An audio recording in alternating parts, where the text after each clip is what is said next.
शासकीय अधिवक्ता फौजदारी कोर्ट नंबर 1 आजमगढ़ में मैं कार्यरत हूँ। वकील साहब, आज 21 साल बाद एक फैसला, क्या है पूरा मामला जरा बताइए। एक बच्चा पढ़ रहा था, टुंडल गांव है निजामाबाद के यहाँ, और वह सिवली नेशनल कॉलेज में बीए सेकेंड ईयर पास करके थर्ड ईयर का विद्यार्थी था और चुनाव लड़ना चाहता था। उससे कुछ मुस्लिम कम्युनिटी के लोग उससे कुछ जो है जलन रखते थे, और उस जलन में ही उससे प्रतिस्पर्धा करते हुए उसको एक दिन जो है उसी सिवली नेशनल कॉलेज के गेट पर अपने मित्रों के साथ वह जा रहा था। साथ में उसके चाचा भी उसको राशन पानी लेकर के अपने गांव से आए थे देने के लिए, उससे मिलने गए थे।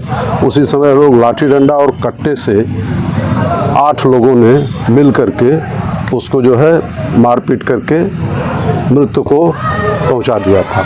उसमें 6 लोग जो है वयस्क थे और 2 नाबालिग थे। नाबालिगों को जब न्यायालय में प्रकरण आया तो नाबालिगों को जुवेनाइल जस्टिस बोर्ड में भेज दिया गया। इरफान और सादिक नाम है, क्या देखना पड़ेगा।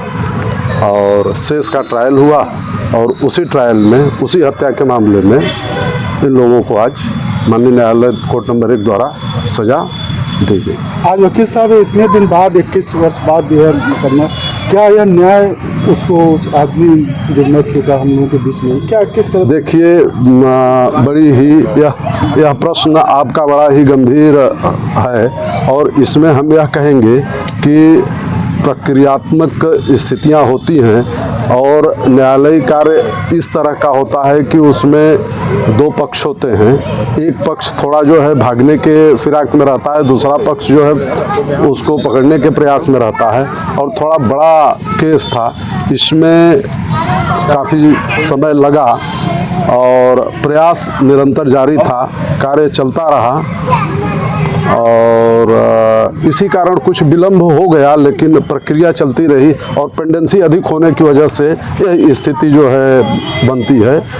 जनपद आजमगढ़ या पूर्वांचल में कह लीजिए कि मुकदमों की पेंडेंसी बहुत काफ़ी है, और जितना पेंडेंसी है उस अनुपात में संसाधन और उस अनुपात में न्यायालयी व्यवस्था अभी नहीं हो पाई है, इसलिए विलम्ब हो। अक्सर योगी जी इस मैटर को लेकर चर्चा करते थे कि राजनीतिक मुद्दा बन गया था और खासतौर से अल्पसंख्यक बना, तो आप उसको किस तरह से देखते हैं कि क्या यही नहीं, कोई मतलब इस तरह के नहीं कोई मुद्दा मेरे समझ में आता है। मेरे समझ में एक चीज़ यह जरूर आता है कि भाई वह विद्या मंदिर है और वहाँ पर सभी लोग, हर कम्युनिटी के लोग जाते हैं, हिंदू मुस्लिम सिख ईसाई सभी कम्युनिटी के लोग जाते हैं, और अगर इस तरह की घटना होती है तो वह निंदनीय है।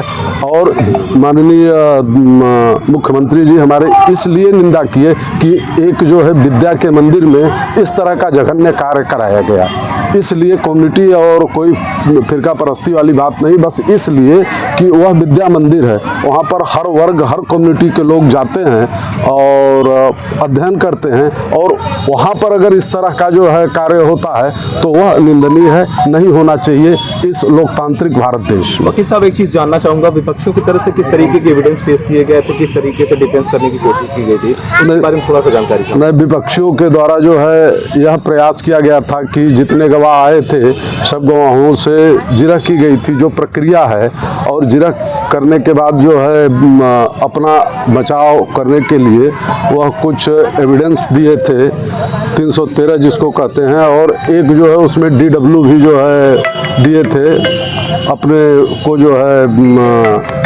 बरी करने के लिए, मतलब इस मुकदमे से बरी होने के लिए प्रक्रिया में वो अपना दिए थे, लेकिन उसका उनको कोई लाभ नहीं मिला।